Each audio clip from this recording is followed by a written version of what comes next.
Hello, everyone, and welcome back to the Aspiring Adult podcast. My name is Alexandra Hayek, and I'm your host. Here with me today is a very, very special guest, my little brother, Matheo Hayek. Matheo, welcome to the podcast. Can you please introduce yourself? Hi, I'm very pleased to be on this podcast. So, my name is Matteo, as Alex kind of gave it away. Um, I'm a senior in a 5 year MSF and BSc program at the University of Texas, and a 21-year-old guy. Okay, so you kind of talked a little bit about it, but when did you know what you wanted to study, or like what field you wanted to be in? Is that still the case? Kind of, how did you get there, and will you keep pursuing like what you're doing? Do you think, or has that kind of changed? The reasons why you started doing it, have they changed? So I guess when you're growing up, people always ask you to look for a passion for something that you wanted to do. And I don't think that's actually the most case for a lot of people. It's actually really hard to find something that you're passionate about that you want to do. And so I never really had anything that I could turn into a job that I liked as a passion. So I kind of started looking for majors that would be like really broad. So that's what brought me to study economics and finance. They were majors that would allow me to like look into a lot of different fields. Um, and in a sense, it's something that would allow me to then make enough money to then do the things that I like. Because I mean, it's very hard to do things like travel for a living, or um, I mean, when I was little, I want to be a marine biologist or a race car driver, and those things are basically impossible. So instead of like focusing myself on something that I'm quote unquote passionate about, I looked for something that would give me the time and the money to do those things that I'm passionate about um, on the side. I mean, I also always wanted to be a diplomat. As y'all know, Alex and I are third culture kids, French dad, Venezuelan mom.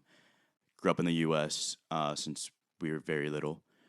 So that's always a field that I've always thought was pretty interesting.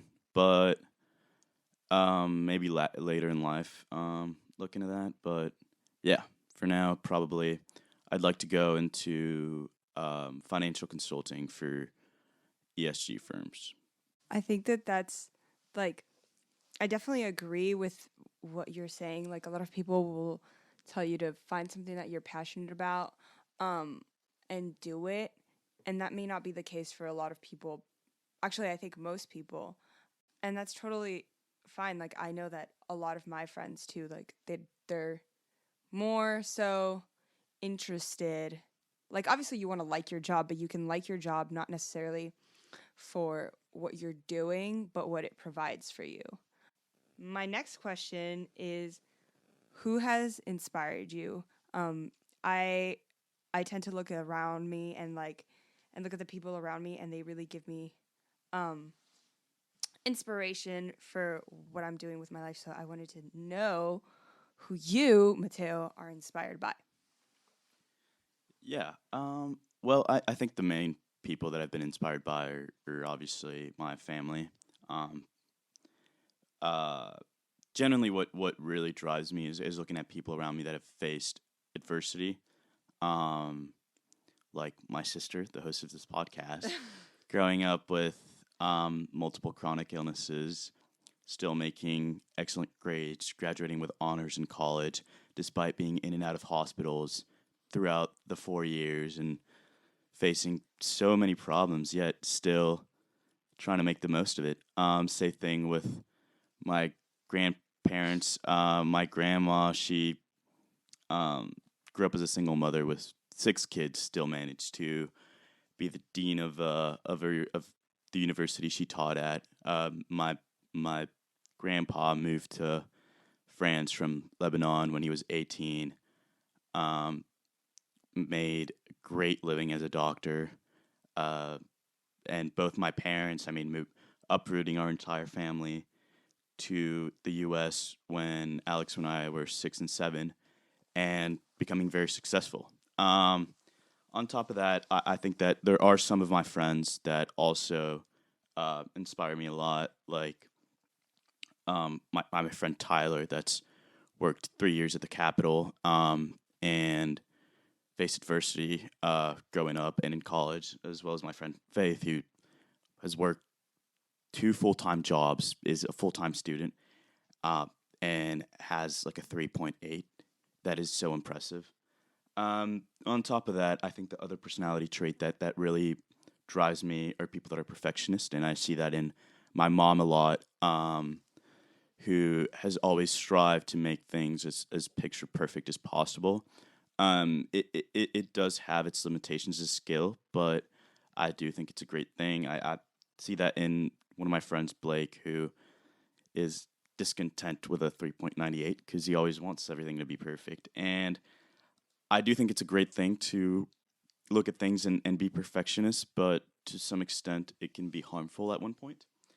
And then the last bit is people that are happy, and in a sense that I'm not saying I'm unhappy. I just think that people that are happy regardless and that know who they are, um, like shout out to my big Matt Licious. He's someone that's always happy go lucky, knows who he is, and will always make people around him feel welcomed.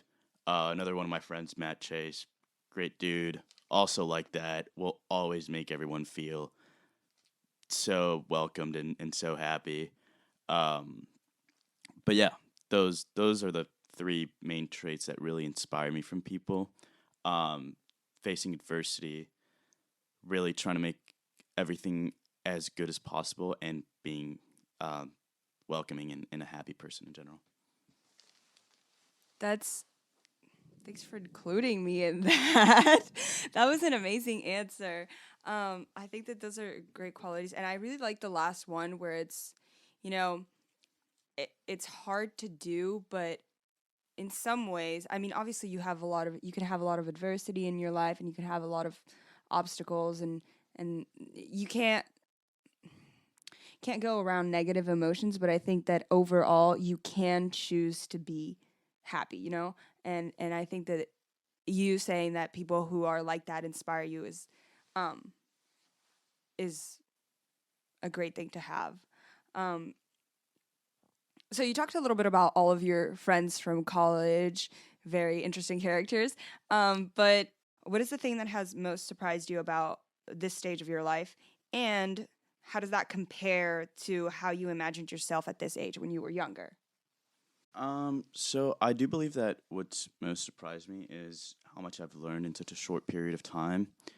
You always go into college, um, I guess, pretty much innocent. Going to a small school like the one Alex and I went to, you're not exposed to a lot of different people.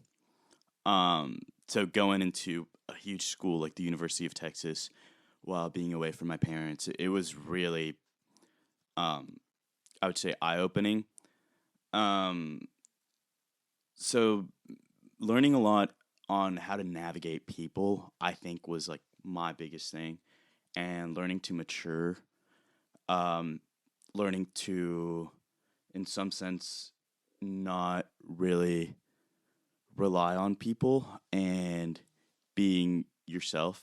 Um, I wanted to touch on that a little bit later, maybe, but I've always been so surprised at how fast everything moves. It just seems like yesterday I was pledging, I was joining my fraternity, and now it's almost all coming to an end. I just have one more year left, and it seems like it's all moved so fast, and you're kind of holding on to those little pieces, and it's almost all really over.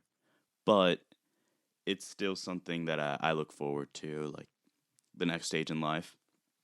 Um, about what I picture my life. So it depends. I mean, if we look at when I was really little, I was passionate about the movie Cars. I wanted to be a race car driver. Um, but I was always also really passionate about dinosaurs and animals. So maybe I wanted to be an archaeologist or a biologist, work at a zoo. Our dad, he volunteered at a zoo, so that's always something I thought was really cool. But I guess if we move past that stage of childhood, to some degree, um, I'm exactly at where I thought I would be at. So I got into my dream school, um, the University of Texas. I joined Greek life, which I always wanted to do. I got involved in the school. I always wanted to do that. Not just involved, but he recently got into student government and won. Yeah, I got elected university wide representative. So to some degree, um, I am where I wanted to be, but it's only of something recent. I didn't get involved till later. I didn't really find myself until later in my college career. Um, in especially in Greek life, you kind of get mixed up a lot with the social aspect and going out and stuff.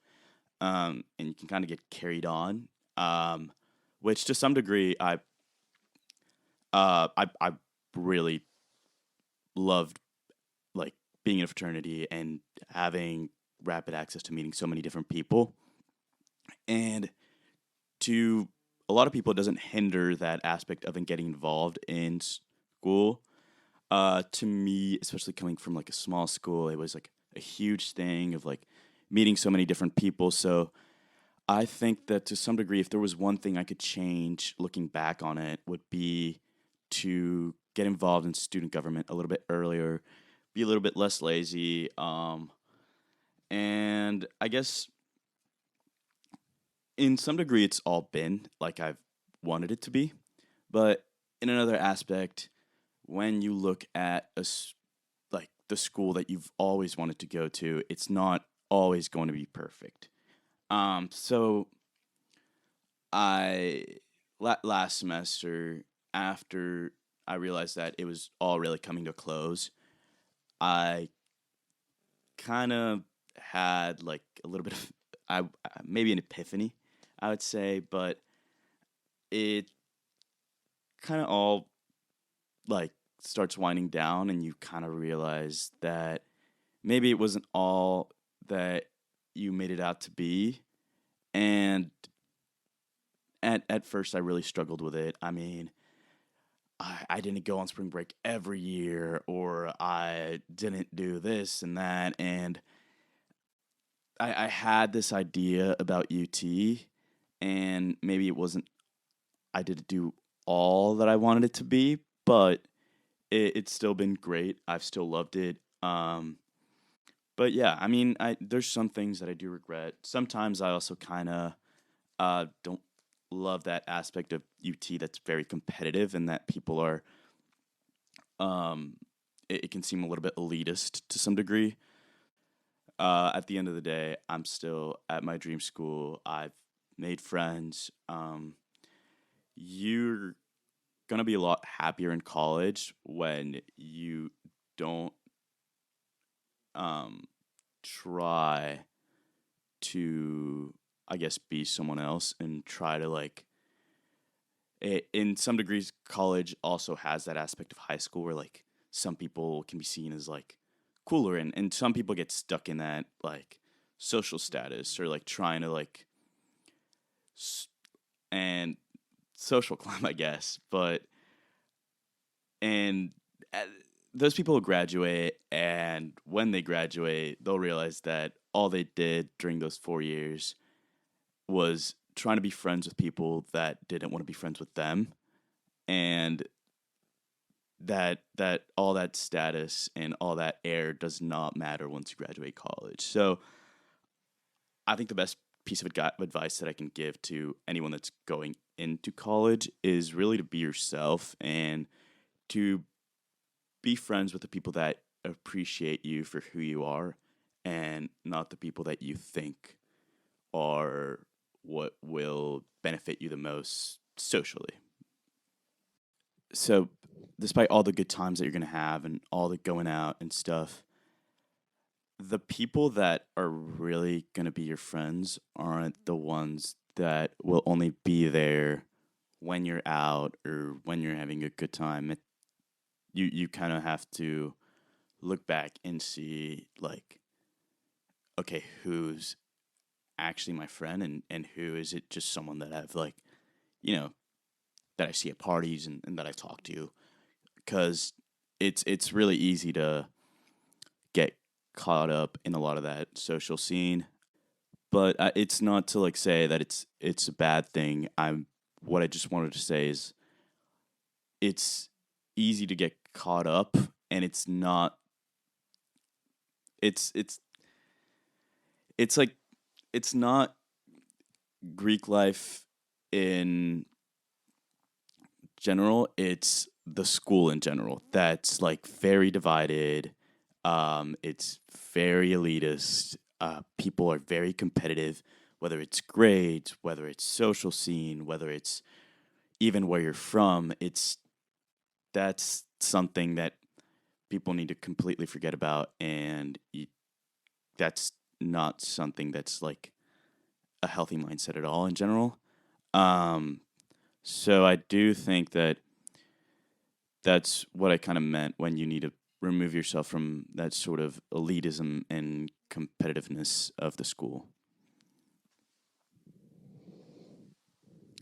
I I think I definitely get the sense of what you're talking about.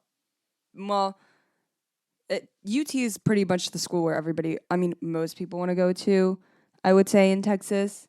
Um, so, I mean, I guess it makes sense that there would be like even more divide once you get there. Um, because I do think that once you get in, well, again, it's probably not everybody, but it's kind of like, oh, you got into the UT, you know? So I definitely can see that. Okay, so I know we're all going through like different growing pains, if you will. So I wanted to know, like, what is something like you're struggling with at the moment, like either personally or professionally or like at school? So, this is something that I was talking about with one of my friends, Andrew, and I guess one thing that we were both talking about struggling with is how to learn to depend a little bit less on people.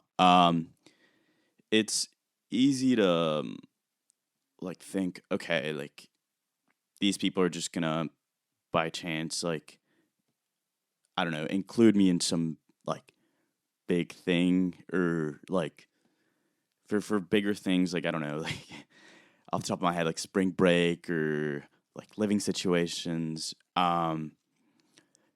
It's easy to think, okay, like, oh, like it'll just be good, like, but um, if you just think things are gonna work out, it's not that easy. At the end of the day, people really just kind of do things that benefit themselves, and that's not like, I'm not saying like because people only do things that benefit themselves and not others that they're bad people. That's what pretty much everyone does, and it's just a thing where when you come from like a smaller school, you think there's going to be a little bit more of a community feeling, and that's not exactly it. A lot When you go to like a big public school, a lot of people came from big public schools, and they know what how to like self preserve and how to kind of jump ship when they need to. Um, and so I guess one thing is relying less on people, and also kind of being more clear about what I want. Like I've always I've never really liked people that like tell you, "Oh, you're doing this. I want to do that too," or like, "Oh, you're going on this trip. Like, include me." Would you say that you mean like asking for like having trouble like asking for things or speaking up for what you want? Uh, yes, but not speaking up for myself, but just speaking up for what I want. I don't think I have any trouble speaking up for myself, like defending myself or whatever. Um, just trouble like if there's a group trip or something, and like maybe some people I'm not exactly really good friends with that are on that trip, and saying like, "Oh, I want to go too." That's not something I can easily do, because in my head it's like, well, I just don't do that, because in my head it's like, oh, if they wanted to, they would have invited me. Mm. But a lot of times people just don't think about it. It's things really aren't just things aren't that deep. 99% of the time, things just aren't that deep, and like it's Nothing is that deep. and like it's just that maybe they forgot, or maybe they thought you didn't want to go because you weren't friends with those people. But just asking makes life so much easier, and knowing that people aren't going to go out of their way to just include you in everything. Um, you got to learn to be more independent and be more vocal. I think that's definitely something that we all learn kind of growing up. It's I don't want to say victim mentality, but like you don't want to assume the worst of people or No, it's victim mentality. it's, Yeah, it's so I definitely get what you're saying. Okay, so my next call a question. spade a spade. What? Call a spade a spade. Like it's victim mentality. It's victim mentality. Okay. Um so as Matteo very well knows, I'm obsessed with all things media and pop culture. So I wanted to ask you, what is a piece of media or pop culture that has impacted you personally? I'm excited to hear this. Um, Before I went to college, we all sat down and watched the movie Boyhood, which I don't know if Alex remembers about that, but it's a movie that was filmed with the same actor throughout when he was growing up, different parts of Boyhood. So it's like when he moves with his family because of his mom's job, and um, like when he goes off to college, etc. Well, the movie actually ends when he goes to college, but they use the same actor throughout um, 12 years. So it's a movie that took a long time to produce. But it's it was really impactful in the sense of it really spoke to me in that aspect of growing up and learning new things and meeting new people, and kind of like being scared of what's ahead but still being happy. That's another movie that resonates in a different way with me, or a book, Catcher in the Rye. I've always struggled with the feeling of growing up. I've kind of always wanted to hold on to things, and just give me 5 more minutes. Just give me 5 more minutes in college. Just give me 5 more minutes in my senior year of high school. Just 5 more minutes. And that book where Holden Caulfield does not want to grow up and just wants to stay in school as long as he can. Um, Yet being stripped of his, like, slowly doing things that aren't very childlike, like going out to a bar whenever he gets kicked out of school and stuff. That's something that really resonates with me, because it shows the dichotomy of, you don't want to grow up, but you want to do grown up things. So yeah. I'm sure you've heard of it, but I definitely relate with that. And I've like, do you know Peter Pan Yeah. syndrome? I sometimes I'm like, not that I have it, but I also like, I guess in that way we're similar, which I didn't really know. But yeah. I I do think to some degree, and it's probably more impactful to like your class, because for me it was COVID like senior year of high school, um, less so in college. But those people that had COVID for like the middle 2 years of college were just like the ones where it's a little bit more formative. Um, it's There's been some studies looking at, okay, maybe people actually did miss out on like um, an essential part of growing up. And so that's why you see a lot of people talking about like, oh, I still feel like a teenager. Well, yeah, because you kind of missed out on a lot of very important formative experiences because of COVID. Yeah. Like the transition into adulthood kind of just skipped, which I think is what college is supposed to be. Like it that's the one where you're like supposed to be in between, and for a lot of people that skipped, but I definitely relate to the fact of like not wanting to grow up and wanting to do grown up things. Like, and I think that that's why some of us will not do, or like for example, I will speak for myself. I know that don't I don't I how do I say this? Hmm. I am very scared of doing things that I actually know I want to do because I know that it means that I'm leaving more of my childhood behind. Does that make sense? Like searching for a job. I really desperately want a job, but I think in the back of my mind, I'm like, if I don't have one, I can stay home longer and I don't have to actually grow up, you know? But that's a small part. Oh my God, my mom's going to listen to this and be like, I knew it. Anyways, moving on. Okay. So what are you looking forward to now, kind of transitioning? I know that you still have your 1 year left, but it's gonna be very different because you're starting your masters and whatever. But so what are you looking forward to the most right now? Either short term, long term? Um, well, I guess like when you graduate high school as like young as Alex and I did, given those like different cutoffs from an international school. Um, well, I'm really looking forward to having an extra year, being almost like I'm still in college with my friends, still doing the same things that I was doing.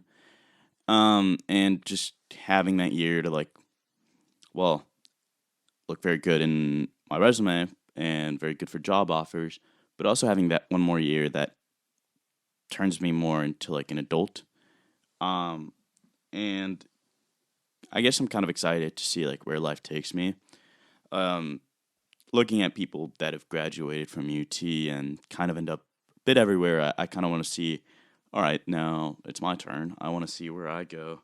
And I'm kind of looking forward to seeing how that how socializing works like after college. Like I guess I've kind of had it all built out for me.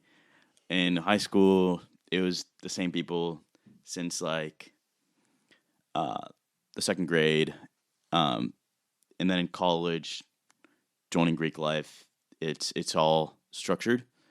So I mean, I guess I'm excited for it, but I'm also very um, scared in a way because what do you do? Like, how am I meeting people? Like after I graduate, I don't have any more parties. I don't have any more swaps. I don't have any more like I don't know. It's interesting. No more like date parties. I don't know how you meet people after college. I've kind of had it all figured out for 4 years, and now I don't know what happens. I think that's definitely something a lot of people think about. Like I had one of my friends, shout out Ida. She'll for sure be, I guess, at some point. But she was like, she was graduating and she had a job all set up in Virginia, and we were getting food, and she goes, Alex, I need to tell you something. I'm so scared I'm not gonna have any friends when I graduate because what am I meant to do? What am I meant to talk to my coworkers? I don't know. Like, what if I hate them? And I was like, I don't know what to tell you, but I think like obviously you figure it out, but it is pretty nerve wracking, especially as somebody who like I definitely need like some sort of structure to like I don't need it, but it's so much easier when you see the same people all the time. Like you're bound to talk to them, you know. Whereas if you don't, it's like okay, how do I approach this? Um. Oh, extra question: is there like I know that I have been dead set on like moving places or whatever. Is there a place or even like a company or something that you specifically want to work for? I think that if I stay in the U.S., um, I either want to stay in Texas or like the East Coast. but like when I mean the East Coast, it'd be like New York City through like Georgia. I don't want to live in Florida. Um, or like the general South. Completely opposed to Alex. I would hate living in the West Coast. That seems like a nightmare to me. But I either that or living in France. Those are or Spain. But if I say in the U.S., it would definitely be the South or New York City or D.C. My last question for you is anything that you want to rant about, anything that has been on your mind. It could be serious or unserious. Take it away. Yeah, I guess maybe I wanted to go back to that thing of divisiveness at UT. I don't think I was clear enough about that. Um, the way it works at UT is that you have people that join Greek life, you have people in something called spirit group, then you have like the athletes, and then you have like people in like business fraternities or um, people in like service orders, people in other type of stuff. And what I really saw when I ran for university wide representative was that like if you're not part of that person's specific group, whether they agree with what you're running with, they won't vote for you because you're not in their specific group. So I guess that's what really annoyed me when I was running for that because I got a lot of criticism mainly on Yik Yak. I don't know if y'all know what that is. It's an anonymous app where people post about um like different stuff about college. It's think of like Twitter but anonymous and just for your school. And so people are posting like, oh, like imagine voting for Matteo Hayek, like, oh, Matteo Hayek, count your days, like Matteo Hayek, he just not he. I was called unrelatable. I was told that like I was not a fitting candidate for the school and stuff on there. Um, and I kind of learned that like, well, you need to learn how to take criticism. That's not criticism. That's just pure hate. But you need to learn how to take criticism.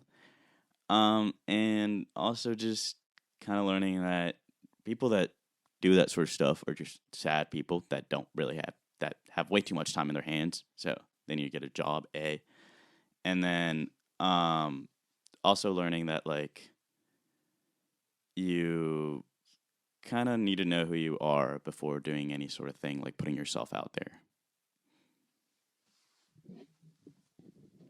I really like that last bit that you said, like knowing who you are before you do. I mean, you're bound to figure out who you are by doing things too, but I think you need to figure out what your values are and how you want to proceed with things that may come up.